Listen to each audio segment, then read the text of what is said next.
Meanwhile, Kator learns that the man in the basement was nicknamed Eggbreaker, or Eggy for short.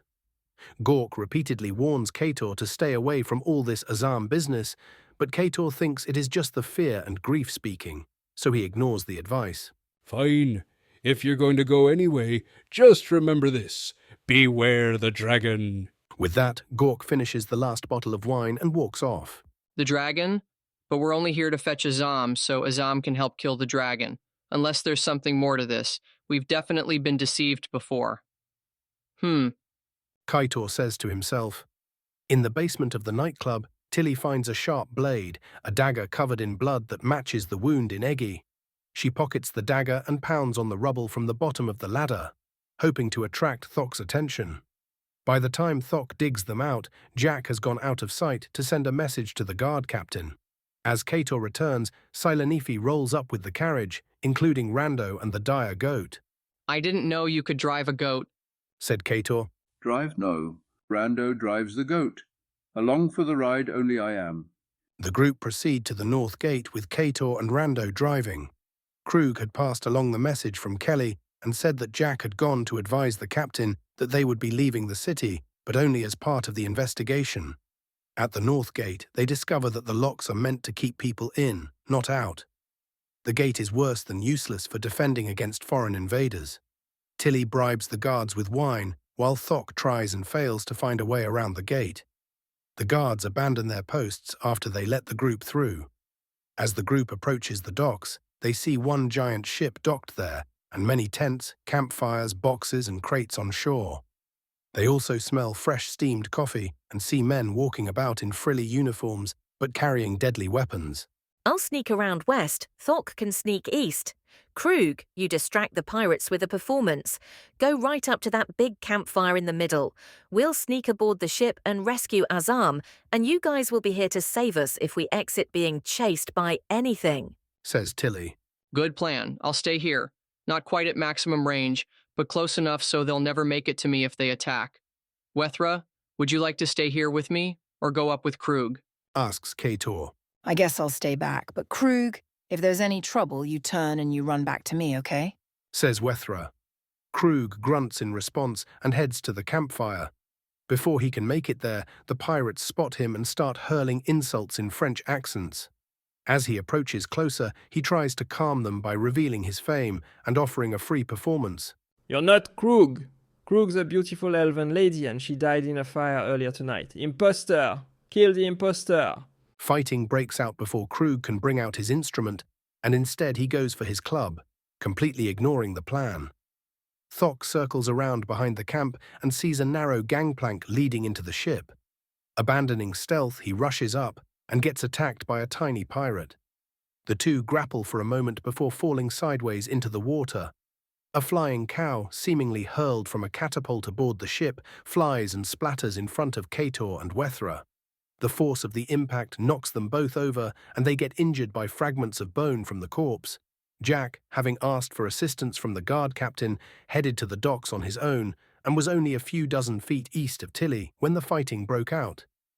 He saw his friends getting attacked and used magic missile to slightly injure each of the pirates, hoping to induce surrender without death. Several pirates begin running towards Kator, and he manages to kill one of them.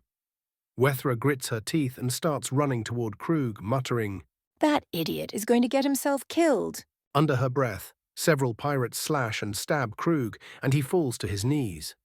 Before he blacks out, relentless rage fills his eyes, and he stands again, knocking back the attackers. While the pirates regain their footing, Tilly comes out from one of the tents into the space around the main campfire, and one of the pirates mistakes her for the real Krug. Tilly plays the part for a moment, distracting the pirates for long enough for Krug to get his instrument and begin playing a charm spell. The elven pirates are unaffected and slink away into the shadows. One pirate, a scaly-skinned man named Sabbat, sees that Tilly is an imposter and breathes fire on her. Momentarily stunned, Tilly can't react before Sabbat has the chance to run away. Meanwhile, underwater, the small pirate nearly strangles Thok, but he escapes at the last moment and swims to the surface. The small pirate is nowhere to be seen, so he climbs back onto land. Once the only remaining pirates within the area are under Krug's spell, they sit and enjoy the music. Tilly sits next to one of them and asks about the death of Eggy. You're not supposed to know about that. Nobody's supposed to know about that. The pirate begins, his surprise snapping him out of the spell. Jack sees this and quickly brings out his crossbow that he barely knows how to use and shoots a bolt, hoping to get the pirate silently. Unfortunately, the bolt goes astray and hits Tilly in the shoulder.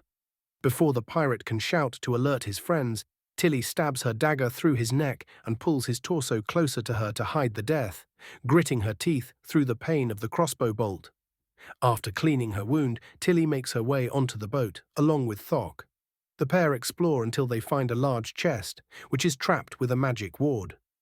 Tilly suggests they get Jack to come help, but Thok says, I got this. And picks up the chest. Before he can lift it above his waist, the ward explodes and shoots lightning and thunder out the side of the ship. The floor in front of them, as well as the wall and the floor of the level below them, were all shattered, and the ship rapidly began taking on water and sinking. The pair run as fast as they can, barely avoiding tripping or dropping the chest. To avoid alerting the pirates, they take the chest into one of the larger tents. Inside the unlocked chest, they find the largest supply of coins that any of them have ever seen. Thousands upon thousands of copper, silver and gold coins, and many platinum coins as well. Easily 3 times as many raw coins as they had found anywhere else, and perhaps 4 times the value. Under all the coins, at the bottom of the chest, they find a map of Rotidido marked with an X on Pier 4 of the docks. A scribbled message on the page says, "This is where Azam is being held until..." Kator takes the map and Jack pours the coins into the bag of holding, then the 4 go back outside to catch the end of Krug's performance.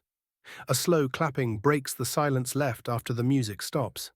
A male gnome dressed in drag walks up to Krug, slowly tapping one hand against his other palm.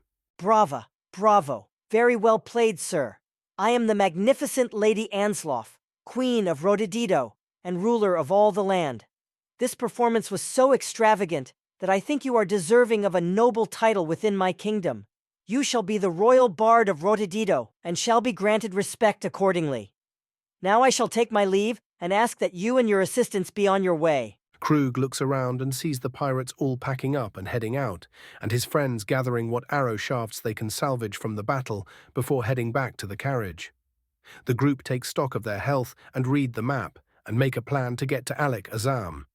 They will rest for the day, then approach the Rotidido wall at night, swimming only a short distance to climb into the sewers at Pier 4. Tilly volunteers to take first watch, and it appears to pass without issue until she sees a magical symbol carve itself into the air with sparks. Once the symbol is complete, a portal opens and a hooded, cloaked creature emerges. The creature floats forward several inches above the grass, its face hidden by shadow and its limbs obscured by the long robes. Yo dudes, Says the creature, and suddenly the entire group realizes they are awake and can hear him. They begin to question the creature, who reveals itself to be called Sibling Whitley. The magic that Whitley uses confuses the group. Kator tries to get him to teach Jack how to do time travel magic, but Whitley seems intent on keeping that secret to itself. Whitley warns the group to stop, to abandon their quest. When pressed for details, it avoids the questions, not willing to say if they should avoid Azam, avoid the dragon, avoid Rotidido, avoid dungeons, or avoid pirates. Frustrated with the condescending tone and lack of information, Wethra bursts out in a flurry of insults, but Whitley responds by silencing her with magic. She continues mouthing offensive words and making vulgar gestures, and Whitley responds, I can understand you. You have a potty mouth. Whitley points a robed arm towards Wethra, and she begins to taste bile and tries to clean her tongue. After more questioning from Krug, Whitley seems to give up. The Book of the Fated speaks of you, the heroes of the universe. If you go and get yourselves killed, all existence is doomed. Speak and tell me, will you stay alive to save the world? So you're saying we're special? Wethra blurts out, surprised that it made noise. Whitley shakes its head. Yes, so special. In fact, I have something that might help you. It says and floats over to Wethra, holding out its robed arm again. From within the fabric drops a strange white helmet into Wethra's hands. equipped with a chin strap, bars extending across the face portion and inscribed with the symbols CCM on the forehead of the helm. Whitley turns to leave and says, Just stop, survive. and it disappears in a portal that closes behind it. Tilly wakes up, confused as to how she was sleeping because she was on watch, and even when she rests, she normally trances instead of sleeping. She looks around and sees the others are still asleep. During Jack's watch, there is the sound of horses in the distance, moving very quickly toward them. Jack wakes the others when he sees smoke in the dust clouds over the hill. The group see two carriages, the second being on fire, with both drivers whipping their horses frantically to go as fast as possible. Kaita's half-elven eyes see 500 feet away the fear in the driver's eyes, and the fact that both drivers are wearing matching uniforms.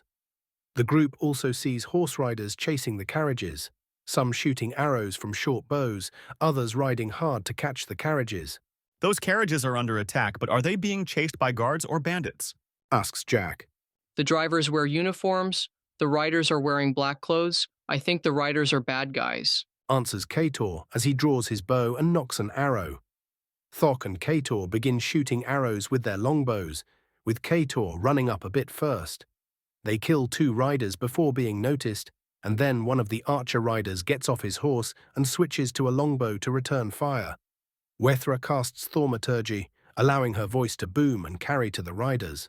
Hey, dickheads! Leave those guys alone. The riders respond instantly, half of them breaking off the pursuit and charging toward the adventurers. Tilly takes a shot and manages to hit the enemy right in the longbow, shattering the wood and embedding the arrow deep in the man's thigh. The flaming carriage breaks in half. The horses, badly damaged, slow to a stop, dragging half the cart. The driver tries to whip them, fearing for his life, as a few bandits dismount to attack him. The other carriage driver circles around to save his friend. Jack and Selenifi run as fast as they can to close the gap, as Kator and Thok take out another two riders. As the runners and the riders approach the halfway point between the campsite and the road, Selenifi leaps over a horse in a flying kick, smashes the skull of a rider, and does a rolling landing and continues running. Jack doesn't fare as well. The riders attack him without slowing down, hitting once each and continuing past, giving him no chance to fight back. Meanwhile, Krug had run back to the dire goat's carriage and found some flasks of oil. He ran up beside Kator and set down a line of oil in the dry grass, curving behind Kator. What are you doing? Just think, self-lighting fire arrows, says Krug. But then the smoke and fire would obscure my vision, and the arrows might fall short if the feathers burn. Kator argues as he lines up his next shot. Trust me, it'll be awesome, says Krug, finishing a 30-foot line of oil. Wethra shouts to him. What are you doing? Go and help the carriages or fight the riders. Fine, cower behind your fire, Bard, says Kator as he runs forward another 10 feet. Thok shoots 2 arrows, taking down 2 riders at once. Seeing the results of Thok's arrows and not wanting to be upstaged as an archer, Kator splits his focus as well, aiming for 2 riders. Deeply insulted, Krug begins to sing. Running around with their weapons out, jumping and shooting just like a scout. Rangers are as dumb as bricks, swinging around their big purple dicks. Big purple dicks. Strangely inspired, Kator releases his arrows and sees 2 more riders fall dead, their horses slowing. Some of the riders veer off and begin trying to escape, and Jack chases them, only pausing momentarily to cast more speed spells so he can catch up to them. Before he can close the distance, 2 of the riders glance behind them, see him approaching, and begin shooting him with short bows. Unprepared for the ranged attacks, Jack runs right into several of the arrows and passes out from blood loss, his limp body sliding several feet before coming to a stop. Once Silenif gets to the drivers and kills the last harassing bandit, most of the others go to join them. Kator wrangles a horse and then rides fast in the direction Jack ran off. He sees the body on the ground and dismounts, quickly putting his hand on Jack and casting Cure Wounds. Jack, come on, Jack, are you okay? Jack clutches his side, pokes around. Oh, I think an arrowhead is still in there. And he takes out a health potion and drinks it. The arrowhead rips through the seat of his pants, covered in blood, but his wounds heal instantly. Meanwhile, Thok tries to pick the lock on one of the chests from the collapsed carriage, and the driver catches him.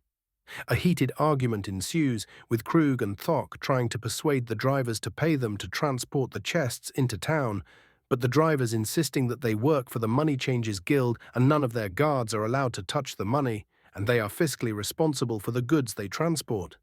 Tilly and Wethra attempt to bring order back to the situation, dissuading the half-orcs from robbing or extorting the drivers. At one point, the burned driver says, "We can change money on behalf of the money changers, but we can't reward you for saving us, or our families won't be able to eat tonight."